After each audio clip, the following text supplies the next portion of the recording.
Hey guys, this is Stephen Melin, music composer and educator, and today I want to talk about a little word called work. You see, in my home and in my business, the word work is a 4-letter word. We don't like that word because work implies that you're grinding, that you are doing something, but not necessarily making an impact, not necessarily getting any results done. So instead, today I want to propose a different word when you're talking about doing your job, working on your business. I want to use the word serve, a 5-letter word. So the difference, you think, when you work, you are just passing time. And what most people do in a 9-to-5 type scenario is they set aside those hours to complete a list of tasks, but often they don't complete them all, and maybe they'll keep working the next day, and it becomes this grind. It becomes this this kind of endless negative feeling, and it becomes this place that you don't want to be, but rather people end up living for the weekends.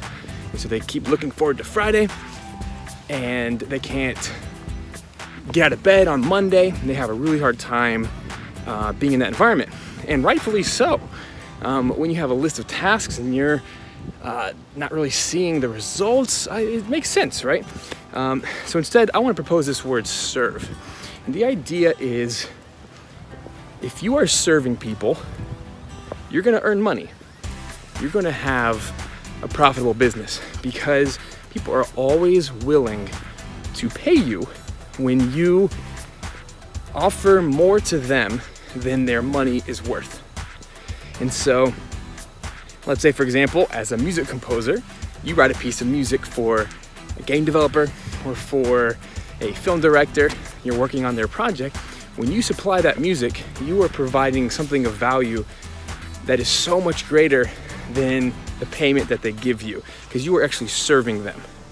You are doing something that they can't, doing something that they might not understand, and adding a level of artistry to their project, which is going to have a profound impact on, ultimately, yes, the piece of art, but also their sales. Because when you have crappy music or no music in a project that really needs it, it's not going to do as well.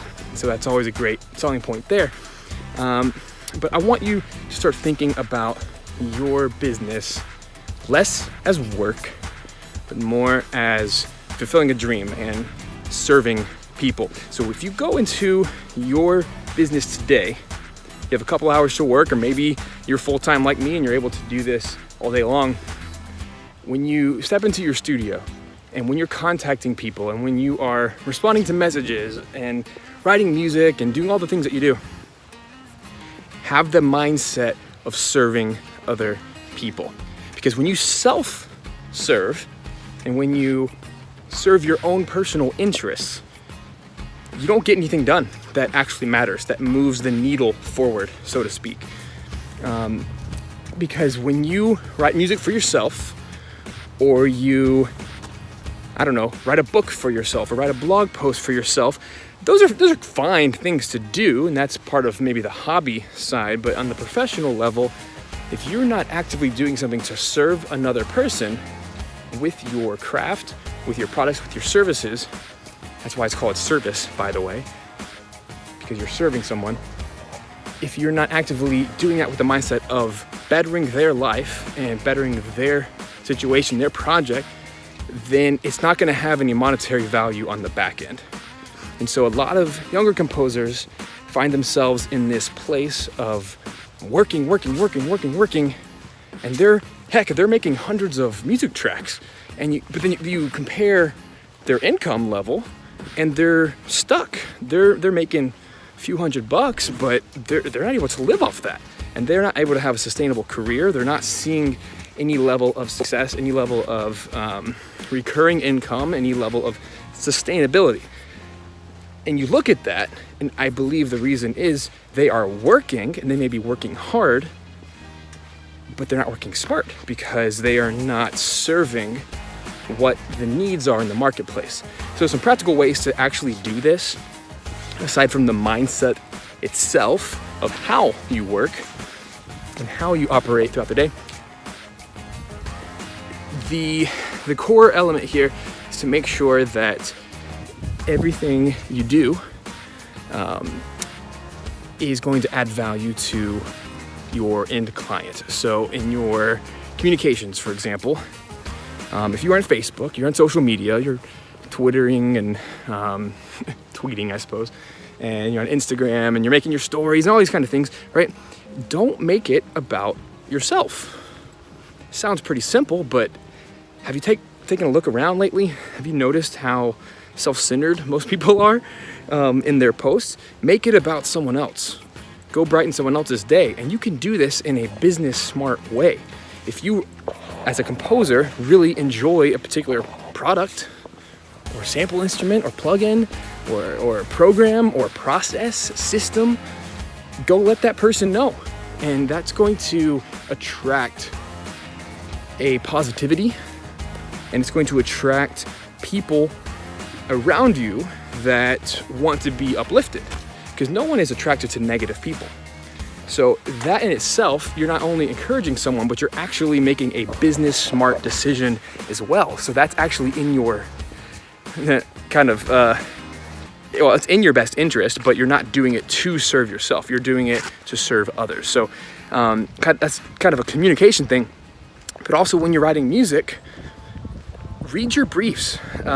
So when a client sends you 3 tracks that they want your track to sound like, you should be studying up on those tracks, and you should be taking good notes. And you should, maybe in the case of a film spotting session where you're watching through the movie and you're taking notes about what the director and the producers are saying, make sure you're actually listening and make sure you're taking good notes and make sure that everything you do is serving them and not your own interests.